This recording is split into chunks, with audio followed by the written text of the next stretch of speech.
¿Sabes por qué muchas oraciones no cambian absolutamente nada? Porque se hacen desde la emoción, no desde el espíritu. Se hacen desde el alma herida, no desde la fe creativa. Y mientras el alma llora, el mundo espiritual permanece inmóvil. Pero cuando un hombre o una mujer toca la dimensión invisible con fe auténtica, entonces sí, el mundo espiritual responde. Yo no hablo de un concepto teórico. Hablo de una verdad que aprendí cuando me arrodillé, solo, en una habitación vacía, sin iglesia, sin recursos, sin respaldo humano. Solo yo, mi fe y Dios. Allí descubrí algo que cambió mi ministerio para siempre. La oración no es solo palabras que suben, es espíritu que se alinea con el trono eterno.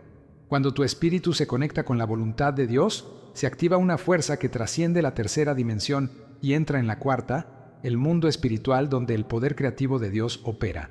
En esa dimensión, la fe no es una idea, es una substancia. Es la certeza de lo que se espera.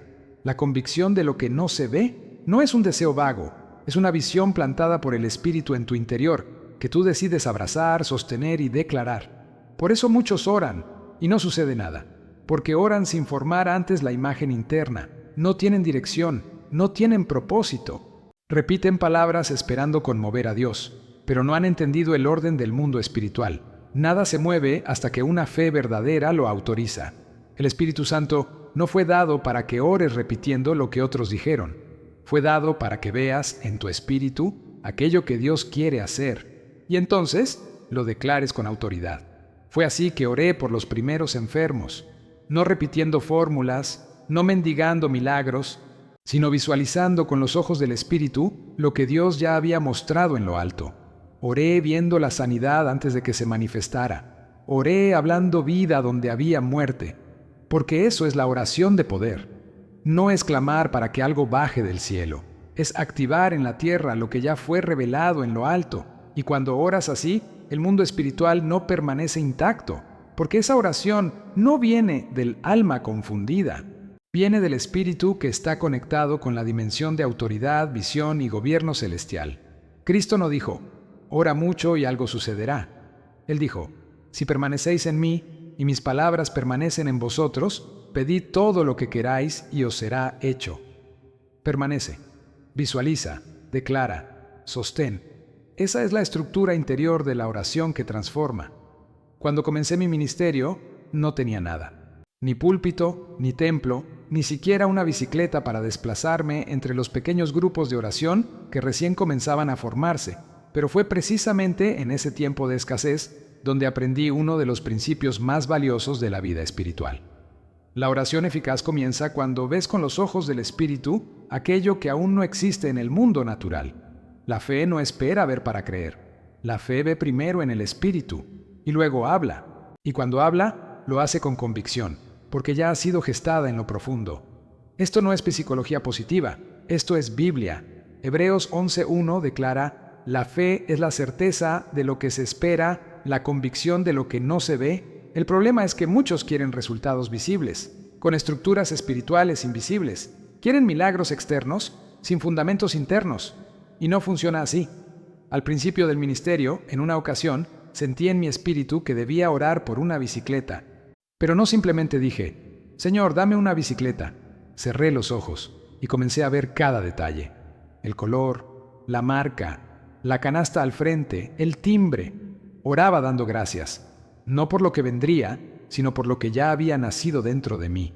Y era tan real en mi espíritu que, aún antes de tocarla, yo ya tenía convicción.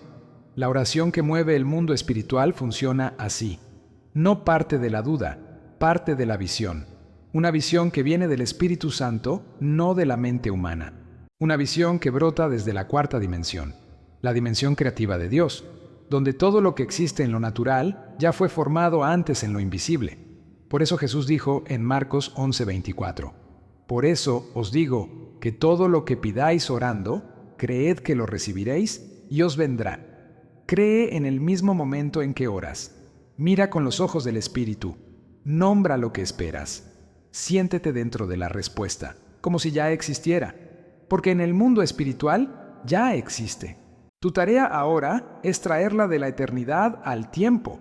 No se trata de decir, si es tu voluntad, Señor. La voluntad de Dios ya fue revelada en su palabra. Si Él lo prometió, está establecido. Lo que falta es alguien que crea hasta el final, sin negociar con las circunstancias, sin ceder ante la incredulidad. Cuando oro por sanidad, no miro el diagnóstico, miro la cruz. Cuando oro por provisión, no miro el saldo de la cuenta, miro las promesas del reino.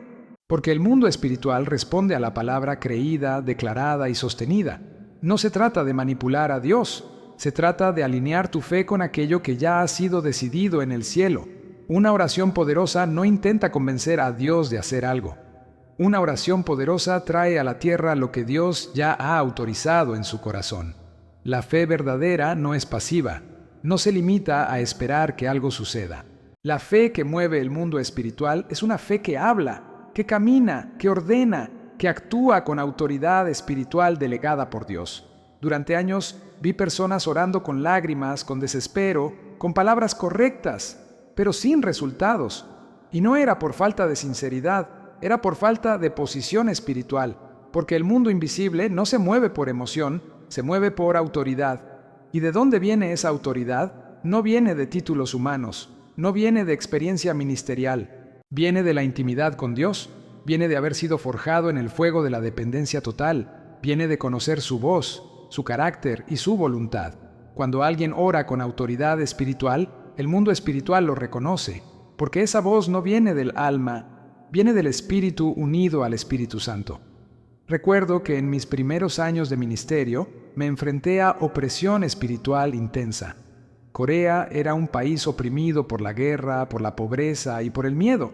Yo no tenía dinero, ni influencia, ni estructuras, pero tenía una fe cultivada en la presencia de Dios, y fue allí donde descubrí que el diablo no teme tu grito, pero tiembla ante tu autoridad espiritual. La autoridad espiritual no es arrogancia, es alineamiento, es saber quién eres en Cristo y qué te ha sido entregado. Jesús no le pidió permiso al viento, le habló, no rogó por la tormenta, le ordenó, calla, enmudece.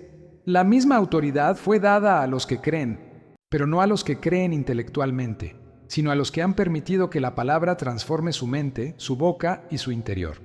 Por eso, cuando oras, no ores desde la escasez, ora desde la provisión del cielo.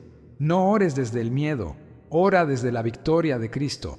No ores como quien implora, ora como quien representa. El apóstol Pablo dijo, somos embajadores de Cristo. Un embajador no ruega, habla en nombre de su reino. Camina con la autoridad de quien lo envió. La próxima vez que enfrentes una crisis, no ores como si fueras una víctima buscando piedad. Ora como hijo del rey, con herencia, con acceso, con identidad. Porque el mundo espiritual no responde a la desesperación, responde al gobierno espiritual. Cuando un creyente sabe quién es, lo que tiene y hacia dónde va, su oración se convierte en una herramienta de guerra, en un canal de poder, en una puerta abierta entre lo eterno y lo temporal. Y ese tipo de oración no puede ser ignorada, ni por el cielo, ni por el infierno. Uno de los errores más comunes que veo entre los creyentes es que oran bien, pero se rinden rápido. Comienzan con fuego, con palabra, con visión, pero cuando los días pasan, cuando el informe médico no cambia, cuando la cuenta sigue vacía, cuando el silencio parece eterno, su fe comienza a vacilar. Y con eso, su oración pierde fuerza, pierde forma, se diluye. Escúchame con atención. La fe no depende del calendario. La fe verdadera no necesita una fecha de vencimiento. Ella permanece, ella resiste. Ella insiste, no porque ignora la realidad, sino porque está anclada en una realidad más alta, más eterna, más firme. Cuando Dios planta una visión en tu espíritu, también te da la gracia para sostenerla.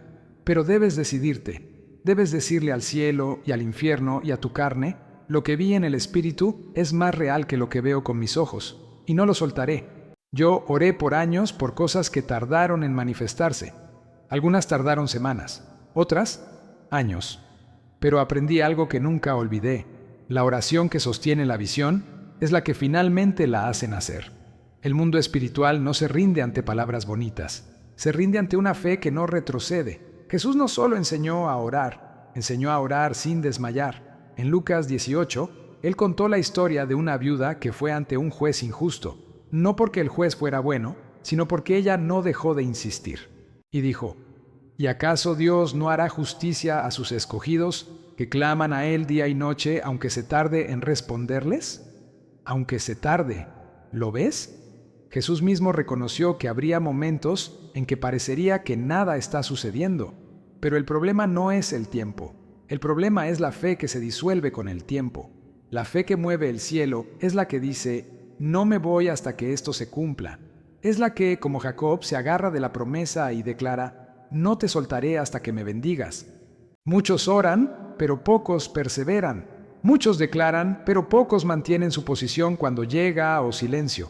Pero si tú decides hoy no soltar la visión, si decides seguir orando con convicción, incluso cuando tus emociones digan lo contrario, entonces verás lo que otros solo escucharon. Porque el milagro no es para el que comienza a orar, es para el que termina creyendo. Y cuando tú oras así, con visión, con autoridad y con perseverancia, el mundo espiritual no tiene opción. Debe responder, porque esa clase de fe no viene de ti, viene de lo alto.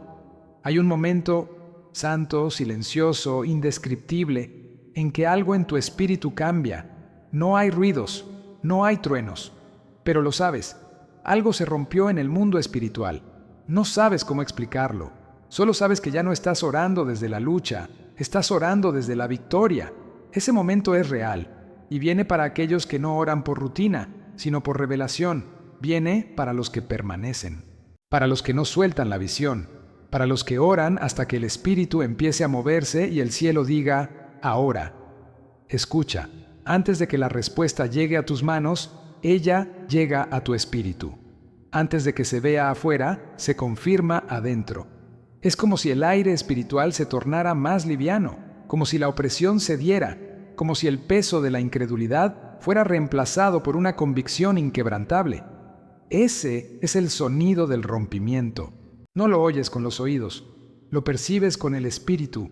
Yo lo he sentido. En oración, en ayuno, en momentos en que mi alma ya no podía hablar, pero mi espíritu seguía en guerra. Allí, sin palabras, el cielo me respondió, y entendí que lo que habíamos desatado en la cuarta dimensión empezaba a manifestarse en la tercera. Así funciona el reino, primero en el espíritu, luego en el mundo físico, primero en lo invisible, luego en lo tangible. Dios no obra de afuera hacia adentro, obra de adentro hacia afuera. Muchos abandonan justo antes de ese momento, justo cuando las cadenas empiezan a ceder, justo cuando los ángeles son enviados, justo cuando el decreto del cielo ha sido liberado. Pero los que perseveran hasta sentir esa respuesta espiritual, aunque nada haya cambiado aún a los ojos humanos, nunca serán los mismos. Porque después que el cielo responde en lo invisible, ya no oras esperando que algo suceda. Oras sabiendo que ya ha sido hecho. ¿Te das cuenta de lo que eso significa? Significa que puedes dormir sin ansiedad. Significa que puedes adorar sin dudar. Significa que puedes caminar sin temor, porque el que recibió en el Espíritu ya no necesita pruebas externas para mantenerse firme. Y es justo ahí, en ese lugar secreto entre tú y Dios, donde las mayores respuestas se gestan. No es un altar humano, no es una plataforma pública. Es ese rincón del alma donde tú y el Espíritu Santo saben que ya está hecho. Y cuando oras desde ahí, con esa certeza viva, el mundo espiritual no solo se mueve, se rinde. Porque esa oración no nace del alma humana, nace del trono eterno. Y el infierno no tiene defensa contra una fe que ha visto la gloria antes que ella se manifieste. Tal vez tú estás escuchando esta palabra con los ojos llenos de lágrimas y las manos vacías. Has orado, has creído, has esperado. Y aún así, no entiendes por qué el milagro todavía no ha llegado. Pero hoy, en el nombre de Jesús, yo declaro sobre tu vida, no estás orando en vano, no estás clamando a un cielo cerrado, no estás hablando al vacío. Tus oraciones están vivas en el mundo espiritual. Tu fe no ha sido olvidada, tu perseverancia ha sido anotada en el cielo, y tus lágrimas recogidas una por una delante del trono de Dios. Te lo digo con temor y con verdad. Hay movimientos que solo el cielo puede hacer cuando un hijo o una hija se niega a rendirse. Hay respuestas que solo llegan cuando tú decides quedarte de pie, aun cuando ya no queden fuerzas. Porque la oración no es solo lo que dices, es lo que portas, es lo que sostienes, es lo que decides seguir creyendo cuando nadie más cree. Y hoy quiero invitarte a hacer algo, no por emoción, no por ritual, sino por decisión. Cierra los ojos, haz silencio dentro de ti y vuelve a mirar con los ojos del Espíritu aquello que Dios te mostró. La promesa que parecía lejana, la visión que parecía enterrada, el milagro que se enfrió en tu esperanza. Vuelve a ver, vuelve a sostener, vuelve a declarar. No necesitas convencer a Dios. Él ya dijo que sí. Solo necesitas alinear tu interior con su palabra y mantenerte firme hasta que el cielo complete lo que comenzó. Oye con atención. Dios no ignora una fe que resiste. No rechaza una oración que nace del Espíritu. No desatiende a los que oran con autoridad, visión y perseverancia. Y si tú hoy decides creer de nuevo, algo en tu atmósfera va a cambiar. No porque yo lo diga, sino porque así opera el reino. Cuando la fe se activa, el mundo espiritual responde. Yo vi milagros con mis propios ojos. Vi a Dios resucitar sueños, restaurar familias, sanar cuerpos que la medicina desahució, abrir puertas que el sistema cerró. No porque mis oraciones fueran especiales, sino porque decidí orar desde la visión, no desde la necesidad. Y tú puedes hacer lo mismo. Así se ora cuando necesitas un milagro. Así se ora cuando el mundo espiritual debe moverse. Así se ora cuando ya no hay otro camino, sino creer. Y te digo hoy, si oras así, no habrá cielo cerrado ni infierno que resista lo que Dios ha determinado para ti.